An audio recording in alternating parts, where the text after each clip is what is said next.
भ्रष्टाचार विरुद्धको अभियानमा निरन्तर अनवरत रूपमा यो अभियानमा आफूलाई समाहित गर्न सफल सबैको अत्यन्त लोकप्रिय व्यक्तित्व आदरणीय सामाजिक अभियन्ता उहाँसँग नजिकबाट मैले चिन्ने अवसर पनि मिलेको छ। उहाँलाई उहाँ त्यत्तिकै आध्यात्मिक र राष्ट्रियताको भावनाले ओतप्रोत व्यक्तित्व पनि हुनुहुन्छ। केही समय अगाडि मेरो कार्यालयमा आएर धेरै समय भलाकुसारी गर्ने अवसर मिलेको थियो। आदरणीय ज्ञानेन्द्र साई यसको नामै काटेर एकपल्ट जोरदार ताली सम्मान गर्नुभयो। हाम्रो नेपाल हामी नेपालीको संयोजक हुनुहुन्छ उहाँ सामाजिक अभियन्ता भ्रष्टाचार विरुद्धको अभियानमा नेपाली समाजमा एउटा तरङ्ग पैदा गर्न सफल आदरणीय व्यक्तित्व ज्ञानेन्द्र साई उहाँलाई हार्दिक स्वागत सम्मान छ। ताली दिन्छ।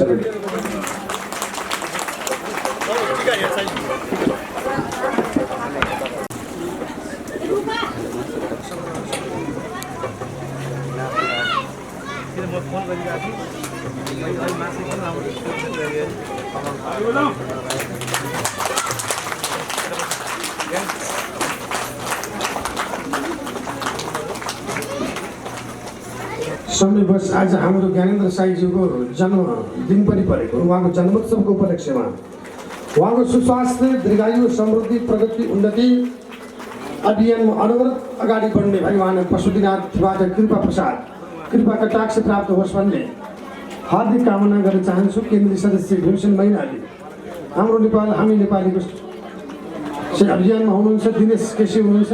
वरिष्ठ पत्रकार प्रकाश चन्द्र दाहाल और सबैलाई सम्मान गर्नु।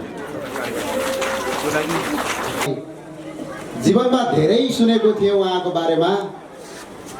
मेरो पश्चिममा मध्यपश्चिमाञ्चल विश्वविद्यालय बनाउन सबैभन्दा ठुलो योगदान गुरुले गर्नुभएको थियो। तर आज प्रत्यक्ष भेटे उहाँको यो वाचन सुने। सम्भवतः जीवन यही हो, जिन्दगी यही हो भन्ने कुरा यो छोटो बसाइबाट सिकियो। सायद प्रेम यही हो। प्रेम सिर्फ प्रेम होइन कि प्रेम यही हो, भावना प्रेम हो। प्रेमको न त रङ्ग हुन्छ न त रूप हुन्छ। हामीले कहिलेकाहीँ सोचेका छौँ प्रेम कस्तो हुन्छ। प्रेम न त गुलियो हुन्छ, न त अमिलो हुन्छ, न त तितो हुन्छ, न त मिठो हुन्छ, न त त्यसको रङ रातो हुन्छ, न त पहेँलो हुन्छ, न त हरियो हुन्छ। तर प्रेम एउटा भावना हो। यही भावनाका साथ गुरुसँग हाम्रो प्रेम छ। यो प्रेम सधैँ रहोस्। आज उहाँको यो कुरा सुन्न पाउँदाखेरि यति बस्न मन छ कि हामी मग्ध मुन्न भने के हो भन्ने यही रहेछ। हामी सुनौँ लाग्छ। यो नेपालभरि हामीले पुर्याउनु छ र हामीले विभिन्न काम गरिरहँदाखेरि हामी बाँचेको यही प्रेमले हो। शरीर त के हो, आज जान्छ बिलाउँछ। आज दुख्छ बेलुका अलि बढी हिँड्यो भने, अलि कसैले केही गरेर हिँड्यो भने दुख्छ, चिल्याउँछ। कहिलेकाहीँ शरीर त चिमोड्दाखेरि दुख्छ, तर भावना कहिल्यै पनि दुख्दैन। हामीले भावनासँग जित्ने हो र यो मुलुक बनाउनका लागि हामी यस्तो देशमा छौँ जुन देशको परम्परा धर्म ग्रन्थले आज विश्व दुनियाँ पल्टाएको छ। तर हामी आफ्नै देशको धर्म संस्कृति अर्कालाई बेचिरहेका छौँ। तर आफैले सुनको थाल समातेर कचौडीको भिख मागिरहेका छौँ। सुनको थालमा भिख माग्ने परम्पराको अन्त्य गर्न तपाईँ हामी जस्तै हामी आइसकेका छौँ।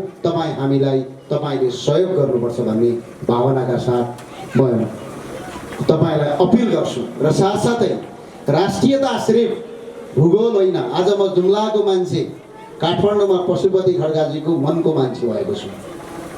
आज इलामको मान्छे, आज तपाईँको आइछ दार्चुलाको मान्छे।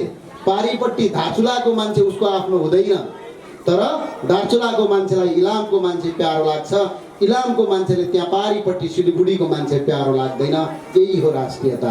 राष्ट्रियता भूगोल होइन, राष्ट्रियता भावना हो, राष्ट्रियता प्रेम हो। यो प्रेमलाई जगाउनु छ। तपाईँहरूसँगै बसी यो मुलुकको नयाँ सिर्जना गर्नु छ। हस्, धन्यवाद। जय नेपाल। अब प्रेम भने के हो? प्रेमको परिभाषा दिने कोही हुनुहुन्छ? यो मायालाई प्रेम भन्छ नि मान्छे। माया भन्नु र प्रेम भन्नु त धेरै फरक विषय। अहिलेको प्रेममा जम्मा 3 किसिमको प्रेम छ। एउटा काम छ, अर्को व्यापार छ, अर्को प्रेम छ। ध्यान दिएर सुन्नु, एउटा काम छ, अर्को व्यापार छ, अर्को प्रेम छ। काम भनेको जहाँ लिने भावना हुन्छ, योसँग म के लिन सक्छु, यसलाई मैले कहाँनिर ठग्न पाउँछु, यसलाई कसरी सिद्ध्याउनु पर्छ, योसँग मिला यस्तो गरेर कसरी लिन सक्छु, त्यो काम भावना। अहिलेका नेपालका नेताहरू जस्तै लिनका लागि अरूलाई अनेक किसिमको प्रयोग गर्ने, कुनै किसिमको आसक्ति भएर होइन, लिनका लागि एक पक्षीय ढङ्गबाट कुनै पनि चाहना नगरिकन त्योसँग के लिन्छु भन्ने भित्री अभिलाषा लिएर, त्यो चिन्तन लिएर जसले प्रेमको नाटक गर्छ, त्यो चाहिँ काम हो। अधिकांश व्यक्तिहरू त्यस्तै छन् अहिले। दोस्रो, श्रीमान श्रीमतीको सम्बन्ध व्यापार हो। मसँग 100 रुपियाँ छ, मैले पसलमा गएर चाहिँ व्यापारीलाई 100 रुपियाँ दिएँ भने व्यापारीले मलाई केही सामान दिन्छ, मैले दिन्छु, उनले दिन्छन्, लेनदेन, दिने लिने, यो चाहिँ व्यापार। श्रीमतीले श्रीमानले उनको आकाङ्क्षा पुरा गरुन्जेल श्रीमान भए, अथवा श्रीमतीलाई, अथवा श्रीमानले श्रीमतीको, अथवा श्रीमतीले श्रीमानको आकाङ्क्षा पुरा गरुन्जेल श्रीमानको भए। अलिकति आकाङ्क्षा परिपूर्ति भएन भने डिभोर्स हुन थालिहाल्छ। त्यहाँ प्रेम भयो त? आफ्नो अभिलाषा र इच्छा पुरा भएन भने, आफ्नो स्वार्थ पुरा भएन भने, लेनदेनमा गडबड भयो भने त्यहीँबाट द्वन्द्व सुरु हुन्छ। त्यो चाहिँ व्यापार। अधिकांश सम्बन्ध अहिले प्रेमको नाममा व्यापार छ। तेस्रो भनेको प्रेम। प्रेम भनेको जहाँ लिने इच्छा हुँदैन, जहाँ दिने मात्र इच्छा हुन्छ, जहाँ कुनै व्यक्ति, कुनै समूह, कुनै विषयबाट कहिले पनि अभिलाषा लिइन्न, कुनै चाहना गरिन्न, त्यो चाहिँ प्रेम हो। त्यही भएर गोपीले गरेको चाहिँ प्रेम हो। घर भनेनन्, परिवार भनेनन्, बाबा भनेनन्, आमा भनेनन्, बन्धु वर्गादी भनेनन्, भोक भनेनन्, तिर्खा भनेनन्, निध भनेनन्। जीवनका विभिन्न आयामलाई परित्याग गरिकन केवल भगवान परब्रह्म परमात्मासँग आफूलाई समाहित गर्ने प्रक्रियाको शुभारम्भ गरे, त्यसलाई भनिन्छ प्रेम। त्यही भएर म भन्छु, संसारमा कसैसँग पनि प्रेम छैन। प्रेम छ भने, सच्चा भक्त छ भने भगवानसँग छ, नत्र संसारसँग कि काम छ कि व्यापार छ, यो दुईटामै एउटा छ।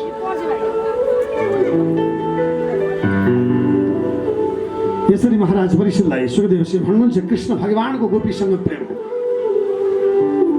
गोपीको अर्थ के अरे, मैले भनेको थिएँ अघि, के अरे? गोभी ब्रह्म इन्द्रियै पिबति इति गोपी। गोभी भनेको ब्रह्मलाई, इन्द्रियै पिबति अङ्ग अङ्गले पान गर्न सक्ने, आँखाले देखेर, कानले सुनेर, मुखले गाएर, हरेक अङ्ग प्रत्यङ्गले भगवान परमात्मालाई हर क्षण अनुभूत गर्न सक्ने, त्यो सच्चा भक्तको नाम हो, गोपी हो। त्यही भएर अङ्ग प्रत्यङ्गले भगवानको अनुभूत गर्ने, अङ्ग प्रत्यङ्गले प्रभुको साक्षात्कार गर्ने, त्यस्तो सच्चा भक्त बन्नु पर्यो। त्यो सच्चा भक्तको नाम गोपी। गोपीको भावनामा यहाँ कुनै काम वासनाका विषय छैन, कल्पना गर्न पनि पाप लाग्छ। यसमा दिव्यता छ। यसरी गोपीहरूले कृष्ण भगवान परमात्माको प्रशंसा गरे। हे मेरो भगवान, हजुरको त्यो ओठमा चुम्बन गर्न पाउने, सदैव नजिक बस्न पाउने त्यो बाँसको टुक्रा कति भाग्यमानी। त्यो बाँस पाउने गोपी बाँसको आमा कति भाग्यमानी छ कि जसले हजुरको स्पर्श बार बार गरेको छ। भन्दा भगवान परमात्माले फेरि भन्नुभयो, तिमीहरूको मांसपेशी कसिएको मांसपेशीमा रुन्झुन रुन्झुन आवाज दिएर सधैँ अत्यन्त गएर दिव्य ध्वनि प्रतिध्वनित गर्ने त्यो बार बार पाउजे कति भाग्यमानी, त्यो पायल बनाउने पायलकार कति भाग्यमानी। यहाँनिर एकले अर्काको अङ्ग प्रत्यङ्ग र रूपको प्रशंसा गरेका छन्। भागवतमै छ त्यो कुरा, दशम स्कन्ध 35 अध्यायले बोलेको छ। के हो यो भनेको भन्दाखेरि, जसले तपाईँले जसबाट प्रेमको या सम्मानको प्रतीक्षा गर्नुभएको छ या आशा गर्नुभएको छ, सबभन्दा पहिला उसलाई सम्मान गर्न सिक्नुहोस्। हामी चाहिँ अरूको नमस्कारको आशा गर्ने, आफू नमस्कार नगर्ने, आफू पहिला झुकेर नमस्कार गर्दै के फरक पर्छ? जति तपाईँले अरूलाई सम्मान दिनुहुन्छ त्यति तपाईँ महान बन्नुहुन्छ, जति तपाईँ झुक्नुहुन्छ त्यति तपाईँको उचाइ बढ्छ। एउटा उदाहरण दिन्छु म तपाईँलाई। बाँस त सबैलाई थाहा छ नि, बाँस कसरी हुर्कन्छ थाहा छ? बाँस 7 वर्षमा एक घना बाँस विशाल हुन्छ। 5 वर्ष जरा मात्रै बनाउँछ बाँसले, 2 वर्ष मात्रै छडिन्छ। जति गहिराइमा गयो त्यति उचाइमा पुगिन्छ, जति झुक्यो त्यति महान बन्छ व्यक्ति। त्यही भएर जीवनमा झुक्न सक्नु, झुक्ने भनेको नतमस्तक हुने भने होइन, झुक्ने भनेको हार खाने होइन, झुक्ने भनेको संसारमा जाग्नु हो, संसार बदल्नु हो, संसारलाई आफूतिर आकर्षित गर्नु हो। कृष्ण हरेकसँग झुक्नु भएको, नत्र आफ्नो मामा हेर्नुहोस् त। त्यही भएर महान व्यक्तिले कहिले पनि नातावाद कृपावाद गर्नु हुँदैन। हाम्रो नेपालको नेता जस्तो बन्नु हुँदैन। कृष्णले आफ्नो मामाको विरुद्ध लड्नुभयो, नातै नपर्ने गोपाललाई सहयोग गर्नुभयो। कृष्ण आफ्नो सम्धि दुर्योधनको विरुद्धमा लड्नुभयो, पञ्च पाण्डवलाई सहयोग गर्नुभयो। कृष्ण काका अग्रुलाई दण्ड दिनुभयो, यादवहरूलाई भगवानले साथ दिनुभयो। शिशुपाल फुपूको छोरालाई भगवान परमात्माले दण्ड दिनुभयो, विदुरलाई गएर दर्शन दिनुभयो। त्यही भएर नाताले हुँदैन, सम्बन्ध, त्यस्तो सम्बन्ध चाहिन्छ। न माता न पिता तस्य न भार्य न सुतादे नात्मीय न परश्चापि न देहो जन्मै भन्छ। संसारमा 3टा व्यक्तिका लागि आत्मीय पढाइ भन्ने कोही हुँदैन। 3टा व्यक्तिका लागि, एउटा भगवानका लागि बराबर हुन्छ, उसको गुण र दोषको आधारमा राम्रो नराम्रो हुन्छ। अर्को राजनेताका लागि। हाम्रो यहाँ त खाली नातावाद कृपावादले देश बिगाड्यो होइन। देश कसरी सिद्ध्याछ?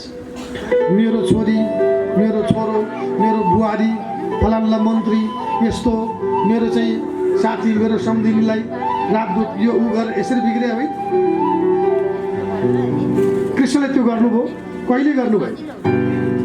मामाको विरुद्धमा लड्नुभयो, फुपूको छोराको विरुद्धमा लड्नुभयो, काकाको विरुद्धमा लड्नुभयो, सम्धीको विरुद्धमा लड्नुभयो, गोपाल गोपीलाई सहयोग गर्नुभयो, वृष्टि वंशीलाई सहयोग गर्नुभयो, यादव वंशी जो अत्यन्त लुटिएका थिए उनीहरूलाई सहयोग गर्नुभयो।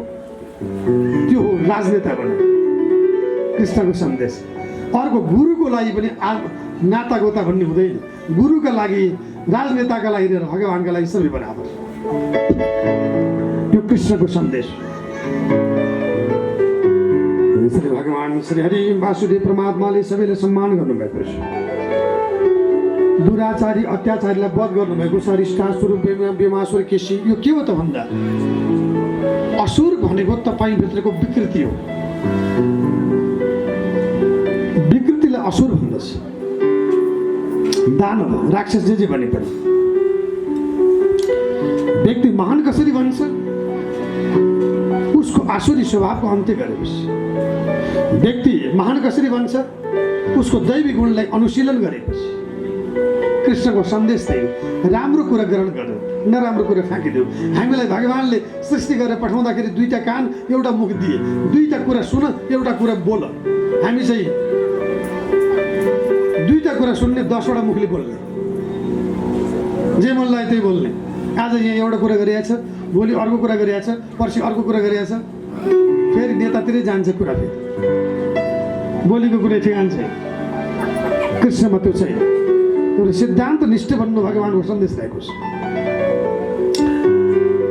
यसरी भागवत श्रवण गर्ने परीक्षितलाई सुखदेवले भन्नु चाहिँ एक दिनको कुरो हो। अब राजा कंसको ज्यादतीको अन्त्य गर्नु पर्यो भन्ने सोचेर नारदजीले गएर राजा कंसलाई गएर उल्टो कुरा लगाइदिए। महाराज कंस, तपाईँले नन्द बाबाको घरमा काम गर्ने दास गोठालो सम्झनु भएको छ। त्यो चाहिँ तपाईँकै बहिनी देवकीबाट पैदा भएको 8औं गर्भ कृष्ण भनेको त्यही हो। 7औं तपाईँको बहिनी रोहिणीबाट जन्मेको बलराम हो। यो 2टा गोठालालाई ल्याउने, हजुरको घरमा यज्ञ गर्ने, यज्ञमा भान्जा नभई हुँदैन। भान्जा काट्ने, बलिदान दिने एउटा यज्ञ आयोजना गर्नु पर्यो। मान्दा राजा कंस झसङ्ग झस्कियो। मैले त आकाशमा उडाएकी देवकीको बच्चा भने त त्यो त होइन रहेछ। त्यो देवकीको बच्चा त नन्द बाबाको घरमा हुर्किएको रहेछ। यही 8औं गर्भलाई मैले वध गर्नु पर्यो भन्ने गरी यज्ञ गर्ने निर्णय गर्यो। यज्ञ गर्नको लागि कृष्ण भगवानलाई लिन भगवानको काका पर्ने अक्रूरजीलाई पठाउने योजना गर्यो। त्यही भएर संसारमा हेर्नुहोस्, ठुला ठुला मान्छेले के गर्छन् भने शत्रुको नातागोता पर्नेलाई आफ्नो बनाएर राखेका हुन्छ। म त विदेशमा जाँदाखेरि बुद्ध दर्शनको विषयमा पनि प्रवचन गर्ने मान्छे। बुद्धले एउटा आयामलाई समाउनु, ध्यानको आयामलाई, the conception of the nihilism, शून्यवादको सिद्धान्त। तिमी विचार शून्य बन, जति विचार शून्य बन्छौ त्यति तिमीलाई आनन्द मिल्दछ।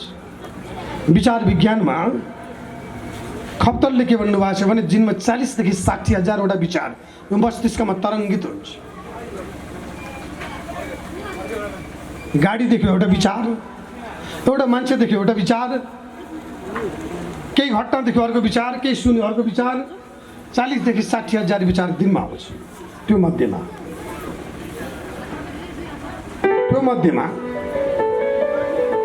जति सुन्ने, जति कम विचार तिमीले ल्याउन सक्यौ त्यति मन स्थिर हुन्छ, मन चञ्चल हुने अवस्था हुँदैन।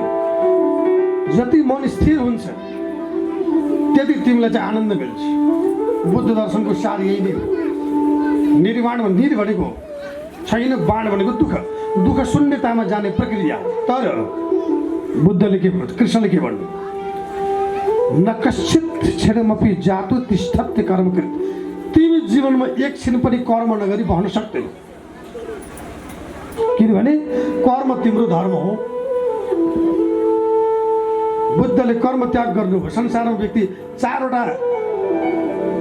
चारवटा मोहमा हुन्छ व्यक्ति। हेर्नुहोस्, कि धनको मोह, कि सत्ताको मोह, कि परिवारको मोह, कि जीवनको मोह। चारवटा मोहमा हुन्छ मान्छे।